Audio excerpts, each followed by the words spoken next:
என்ன முருகன், அவரோட மூத்த பையன், பாசத்துக்குரிய பையன், உங்க அப்பா எதுவும் உங்ககிட்ட பேசினாரா?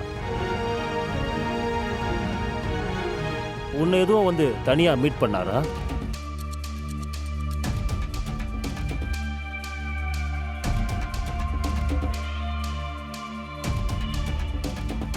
சொல்லு, இப்பவே சொல்லிட்டா நல்லது. ஏதாவது டிபார்ட்மெண்ட்ல பேசி உங்க அப்பாவை காப்பாத்துறதுக்கு ட்ரை பண்ணலாம். இதுவே நாங்களா பிடிச்சோன்னு வை, ரொம்ப கஷ்டம். உங்க அப்பா எங்க இருக்காருன்னு உனக்கு தெரியுமா? ஒருவேளை நீ உங்க அப்பாவை தான் போய் பார்த்துட்டு வரியா?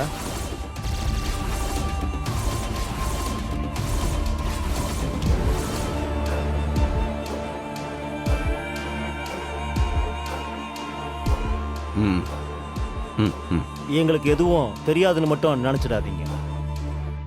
வீட்டை சுத்தி எங்க டிபார்ட்மெண்ட் ஆளுங்க கண்காணிச்சிட்டு இருக்காங்க. இந்த வீட்டுக்கு யார் வராங்க, யார் போறாங்க, இந்த வீட்டில் என்னெல்லாம் நடக்குது எல்லாம் எங்களுக்கு தெரியும். ஒருவேளை அதையும் மீறி அவர் உங்களை காண்டாக்ட் பண்ணா எங்களுக்கு இன்ஃபார்ம் பண்ணுங்க. இல்லைன்னா தீவிரவாதிக்கு நீங்கள் எல்லாரும் சப்போர்ட் பண்ணுறீங்கன்னு சொல்லி எல்லாரையும் ஜெயிலில் வச்சிருவேன். நான் வரேன்.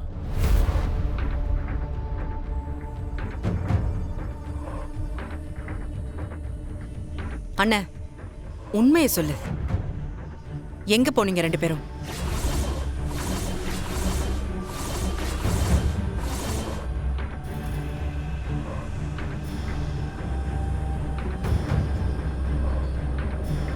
இப்ப சொல்ல போறியா இல்லையா? பாரு, நீங்க ரெண்டு பேரும் ஃபங்க்ஷன் போனீங்கன்னு சொன்னது போய்.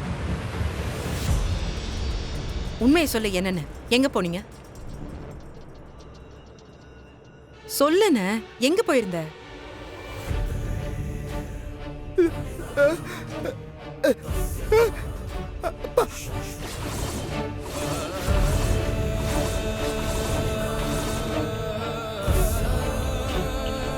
அப்பாவை பாத்தியா?